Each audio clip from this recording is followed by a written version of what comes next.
Karina Okatel, and this is the weekly wrap-up. With just over 5 weeks to go until the US election, Trump has shaken off the rut he had found himself in, debating the efficacy of masks or dealing with the self-proclaimed autonomous zone of Chaz, which is now all but forgotten, and Trump is back in form, painting a positive vision for America's future and going boldly where others fear to tread. On Saturday, in the face of much controversy, Trump will be appointing a new Supreme Court justice. At the UN General Assembly, he called for China to be held accountable for the spread of coronavirus. We must hold accountable the nation which unleashed this plague onto the world, China. In the earliest days of the virus, China locked down travel domestically while allowing flights to leave China and infect the world. And on Wednesday, Trump made the following announcement to protect babies who survive abortion. Today, I am announcing that I will be signing the Born Alive executive order to ensure that all precious babies born alive, no matter their circumstances, receive the medical care that they deserve. This is our sacrosanct moral duty. Joining me now is Victorian MP and President of the March for the Babies, Bernie Finn. Welcome, Bernie. Good. G'day, Karina. How are you? Hello, very well, thank you. You too. Many people that I talk to are not aware that babies who are aborted but survived and then left to die, or late-term abortion right up until birth, that this is something that can occur in Australia and is occurring. Can you talk us through how prevalent late-term abortion is in this country? Well, late-term abortion. A lot of people think late-term abortion is something that is rare. It just doesn't happen, but it does happen quite often, and it happens very often for social reasons, for reasons that are not in any way related to the disability of the child. Not that disability should be a death sentence anyway, but it happens quite often, and unfortunately, well, the whole thing's unfortunate, but we have a situation where some babies are actually born alive as a result of what they call failed abortions. And we know in the United States and here in Australia that those babies are often done away with, almost always done away with, and in sometimes pretty drastic and dramatic ways. It's horrendous to think that we call ourselves a civilized nation and do this to little babies. I mean, how could any civilized, decent human being do that to a baby? How could anyone do that? And you were in Parliament in 2008 when these laws legalising late-term abortion were introduced in Victoria. What was it like to be in the Chamber of Parliament on that fateful night? 2000. Well, I remember it very well. 10th of October. 2008 at about 11:30 at night. We had been debating the abortion bill all week. We had been debating the bill in committee stage where we go clause by clause, and we put up all day, we put up a series of amendments to try and ameliorate the legislation, to try and make it a little bit better. Every amendment had been knocked back. So, we had amendments, for example, where partial birth abortion was banned, and we know how vile, how evil the partial birth abortion is. The Parliament supports that. That's legal in Victoria. We put forward a ban on late-term abortion. That's legal in Victoria. A whole range of amendments that were put forward. Every single one was rejected by the pro-abortion majority in the upper house on that particular day. So it was horrendous. It was horrendous, and I well remember when the vote was announced. My head dropped to somewhere around my knees, and I just said, "Well, Lord, what do you want me to do now?" And I heard somebody. I'm assuming I know who it was, but I heard somebody say, "March for the babies," and that's how it all started. And we are having our next March for the Babies, a little bit different this time because it will be online, but we're having our next March for the Babies on 10th of October a Saturday in about 3 weeks' time. So everybody is welcome to tune in on our website. The incredible thing is that many people who are pro-abortion are shocked to discover that children can be aborted right up until birth, or that babies who survive abortion and then left to die, and the absolute inhumanity in that.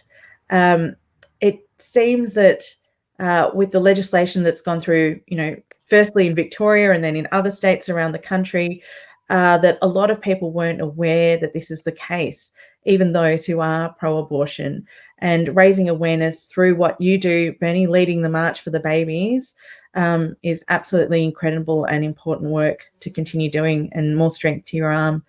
Well, thanks for that, Karina. I'm just staggered at the number of people who don't know. But the fact of the matter is, we do have abortion until birth in this state, and babies are killed after they're born if they happen to be born alive. And I remember back, I think it was about 2009 or 2010, we had a debate on this in the upper house. Peter Kavanagh, who was the DLP member back then, put up a motion, and I was very strongly supportive of this motion, where he wanted an inquiry into this. He didn't make any statement. He just wanted an inquiry, and the pro-abortionists, their minds exploded. Their heads blew off. They couldn't believe that anybody would want to discuss this. Now, I find it extraordinary, and they said some dreadful things about him because he had the guts to stand up and defend these babies. So I'm not easily given to despair, but you sometimes got to wonder about what hope some of these pro-abortionists have when they will defend their right to kill a child that's already born. I mean, it's bad enough that they would kill a child within their womb, but to kill a child once it's born, well, then we've I suppose, legally anyway, crossed a bridge. No, thank you so much for your time, Bernie. Thank you for continuing to march for the babies and all that you do. For those who aren't aware, you can join mine this year, the March for Babies. Absolutely. Go to the website and please get involved, because it is so important that we keep raising our voices in this respect, speaking for, those little ones that don't have a voice. But thank you once again. And Karina, just keep praying for our own Donald Trump here in Australia. Yes, absolutely. Absolutely. Betty, you might be one of those. Oh, I don't think so. The very same mold. Yes. Thanks again. Thank you. A couple of weeks ago, urologist Jeffrey Wells told us that over 600 Victorian doctors had signed an open letter to Victorian Premier Daniel Andrews calling for the end to the lockdown. This week, in response to the majority Labor Victorian Parliament lower house waving through an omnibus bill, letters were written to Premier Andrews from the Law Institute of Victoria, the Professional Association for Victorian Lawyers, the Victorian Bar Association, and a joint letter from both retired judges and Queen's Counsel urging the government to amend the bill. Why?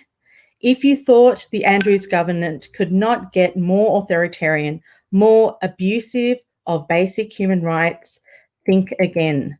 The bill gives powers to undefined authorised officers to detain people even indefinitely based on their subjective belief that they won't comply with an emergency directive.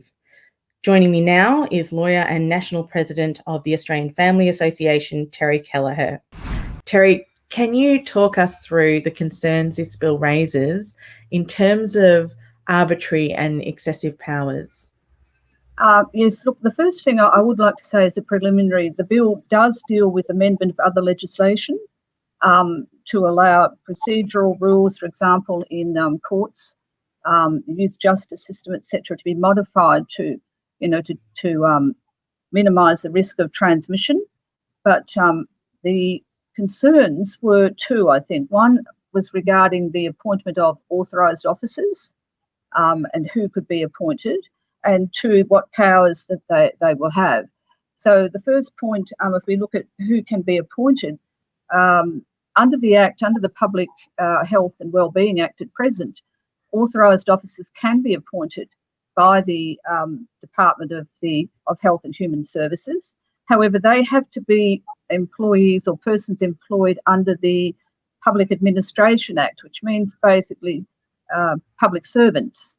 Now, I think there at least you know the classes of people who would be likely to be appointed. You would know what skill sets they had. The change here is that the authorised officers could be any person that the Secretary of the Department of Health and Human Services considers appropriate. And the bill would also allow people to be indefinitely detained. How can this be possibly justified? So again, the question is why these further powers are needed, and the concern about the power to is that the power to detain, and it's not clear where the person will be detained, whether it's in their own home if it relates to isolating, or at another place, perhaps in hotels again. But the period for which they can be detained is that which the authorised officer reasonably believes is necessary for the period necessary to eliminate the risk. So I think that means, and people are saying, oh, you can be detained indefinitely. Well, that is the case. It's until the authorised officer reasonably believes that person is no longer a risk. Terry, not just the legal profession, but a lot of people are justifiably concerned about the bill. What kinds of actions can people take to try and prevent it from passing the Victorian Upper House? Yes, certainly. We send out action alerts to our supporter base, that is, and if people wish to join that action alert list, they can certainly go to family.org.au, to our website, and join. And we've sent out, we describe the situation and we tell people or advise, what they can do. So we know that a lot of people have been sending emails and writing to MPs to express their concern. There's huge concern. And my point is, and I know maybe I've laboured the point, but is that are they necessary? Is it necessary to expand the range of people who can be authorised officers and the power that they have? And as you say, it's preemptive before any offences even or breach has been committed, that they're likely to, with no oversight as to, well, on what basis did you think this person was likely to breach the restrictions? The other thing that concerns me is it just refers to someone who would refuse to comply with directions. It's not clear that that's in relation to you are detained and you stay here in your home, or you go to this place and you'll be detained. So it's around the isolation, and they're supposed to, people who are positive are supposed to isolate for 2 weeks and then have another test to see that they're clear of the virus. But does it mean any directions? So are they going to say, oh, well, you've served out your isolation, but you're still in detention because, I reasonably believe that you will refuse to obey the directions regarding not going more than 5 kilometres from your home, or wearing a mask, or distancing. I'm not saying that those things are unnecessary. I'm not arguing against them at all, but I'm just saying to realise what the power of the authorised officer is, and that doesn't also refer to those, the likelihood of their refusing to comply with those requirements or directions, which would make the detention definitely indefinite. And there are no checks and balances as to communicating with, another person. There being, the person being detained being allowed to communicate with someone. If you're going to be detained, if you're arrested by the police, then you are allowed at least one phone call. You're not incommunicado. And also the authorised officer should have to identify him or herself. There's none of these sort of checks and balances. And also that even under the Act at present, an authorised officer can't enter premises except with the consent of the occupier. That they have to go away and get some sort of order that they should be able to do. But we expect those sort of things in a democratic society. Absolutely.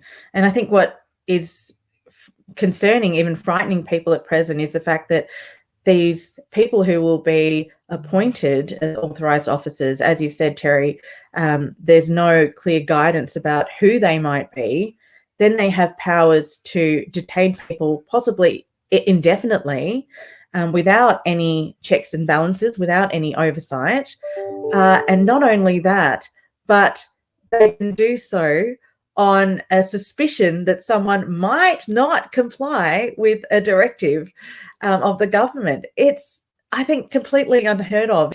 As you mentioned, if anyone would like alerts about action that can be taken, whether it be on this issue of the omnibus bill or other legislation that's coming forward, do make sure that you look up the Australian Family Association website and do subscribe to those action alerts. They're very useful, very important. Often people feel powerless about what can I do.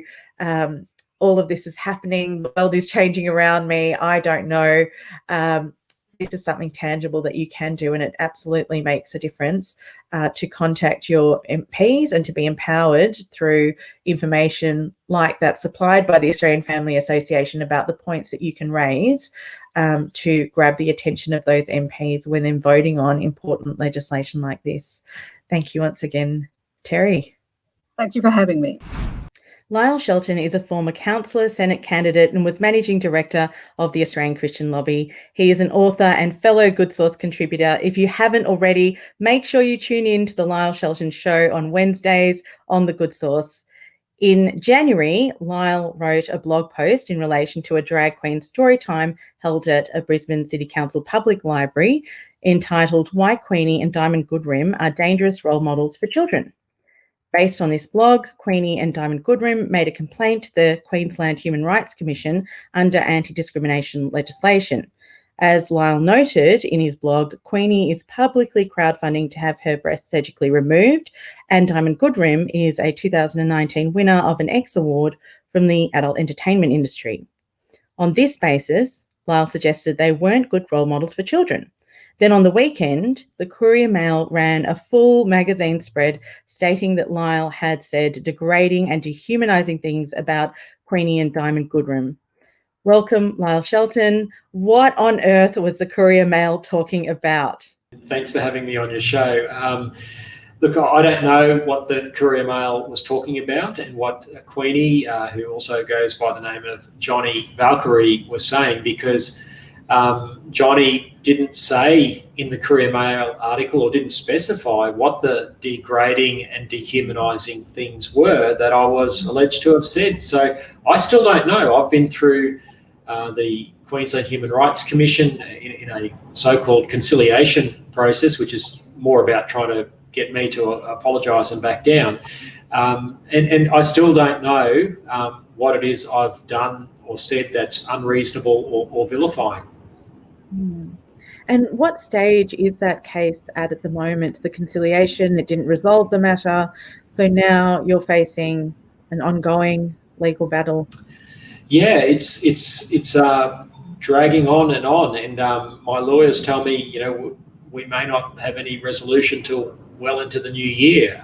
They've had cases that go to bodies like the Queensland Civil and Administrative Tribunal, drag on for more than 12 months. So I'm at the stage now where papers are being prepared against me by the two drag queens, Johnny Valkyrie or Queenie and Diamond Goodrim. They have the backing of the LGBT Legal Service, which over the past 3 financial years received $400,000 from the pockets of Queensland taxpayers. So this is taxpayer-funded litigation. They go into the Courier Mail at the weekend saying that I've said degrading and dehumanising things about them, but don't give any examples. And of course, the Courier Mail just publishes it as gospel, and I have to endure this lengthy legal process. Activist cases seem to be on the increase in an attempt to silence those who might dare to speak the truth. Tasmanian Senator Claire Chandler seems to be the latest victim of this kind of lawfare, as it's coming to be known, receiving an anti-discrimination complaint for an op-ed on women's sport, where she simply asked, should women and girls have to share change rooms and toilets with people with male genitals? Is it okay for biological males to win women's sporting events? Should a male sex offender be housed in a women's prison because they identify as a woman? Earlier this month, this is what Senator Chandler had to say on the matter. Senator Chandler. Last week in the Senate, I spoke about World Rugby's efforts to defend the integrity and safety of women's sport by ensuring women's rugby is for female players. At the end of my speech, I referenced the recent case of a woman being fired from her job for speaking about the reality of biological sex, and I posed the question: how do Australians know that they are free to speak about women's rights and the reality of biological sex without being censured or fired by their employer? Well, it didn't take long to get the answer to that question, because the answer is Australians are not free to acknowledge the realities of sex or to defend the integrity of women's sport. Today, I received a letter from the Tasmanian Equal Opportunity Commission summoning me to attend a conciliation conference to answer for my statements on free speech and sex-based rights. The complaint, made under the Tasmanian Anti-Discrimination Act, is in relation to an op-ed I had published in the Mercury newspaper earlier this year about, quite ironically, free speech. Lyle, are cases being brought by activists against private citizens on the increase? Yeah, it is, Karina, and sadly, it's a tactic that's been deployed by political activists, and I think this is a form of political activism. Johnny Valkyrie, in the article in the Courier Mail, told the journalist Leanne Edmiston, who herself is a co-author of Shelley Argent's biography. Shelley was one of the leaders of the Same-Sex Marriage Yes campaign. So you can see how there's a coalescing of journalism and political activism, and it's all designed to try and silence those with dissenting voices. And Johnny says in the article to Leanne Edmiston that if we that we have to stop so-called homophobia, transphobia, and hatred. And Johnny says that homophobia, transphobia, and hatred is in the commentators we allow on platforms. This is a reference to me as a commentator on a blog platform. And Johnny says that needs to be stopped. So to me, that's very chilling, because these people are trying to stop discussion. They don't debate. They don't tell us what the homophobia, transphobia, and the supposed hatred is. I don't hate anyone. I'm not fearful of anyone, which is what phobia implies. And as we were saying earlier, they haven't described what the degrading and dehumanising things that I'm alleged to have said are, yet they want these unspecified things stopped, and they're using the law and taxpayers' money to do so.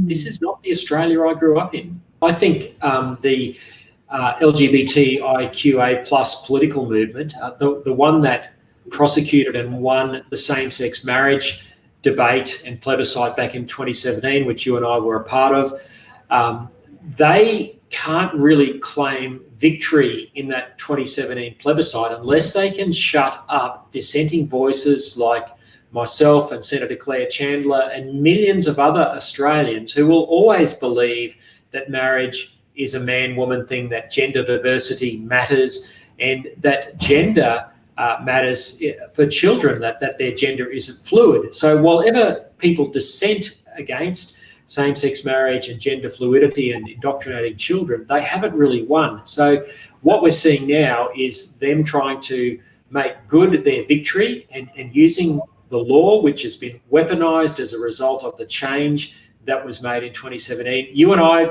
we both spoke at the National Press Club. We were both in the campaign. We said these things would happen, and we were laughed at. You and I were both laughed at. We were, the journalists sitting around the table at the press club when we said all this would happen didn't believe us. And I have to say, I don't know about you, Karina, but I have been surprised at how quickly the things that we said would happen. I thought maybe it'd be on a slower burn, but they didn't waste any time at all. So this is new territory. It's frightening. I'm glad. I think they've overreached in taking on a senator. I mean, my case has had hardly any media reporting apart from, that silly Courier Mail piece, which said it's a self-evident good that children be exposed to these sort of dangerous role models. But so they can ignore me, but they can't ignore a senator in the Australian Parliament. And I think Australians are going to be waking up big time to all of this. Let's hope so. Thanks very much, Lyle. Thank you for your time, and keep fighting the good fight. I know we're all with you and all behind you. Thanks, Karina. I really appreciate that. This week, myself and a bunch of amazing writers and thought leaders have a book coming out, Keeping Australia Right. I've written a chapter on women in politics, and other authors consider energy policy, immigration, economic policy, gender dysphoria, and religious freedom. To order a copy online, please go to Connor Court Publishing. Christmas is coming up faster than we know it, so this is a great place to do some early shopping. And if you haven't already, you can also order Lyle Shelton's book, I kid you not, Notes from 20 Years in the Trenches of the Culture Wars. Well, that's it for this week's wrap-up. Tune in on Saturday for Conservative One with George Christensen on The Good Source. Like and share this video, leave a comment here, and make sure you subscribe and donate to goodsource.news to keep fighting fake news.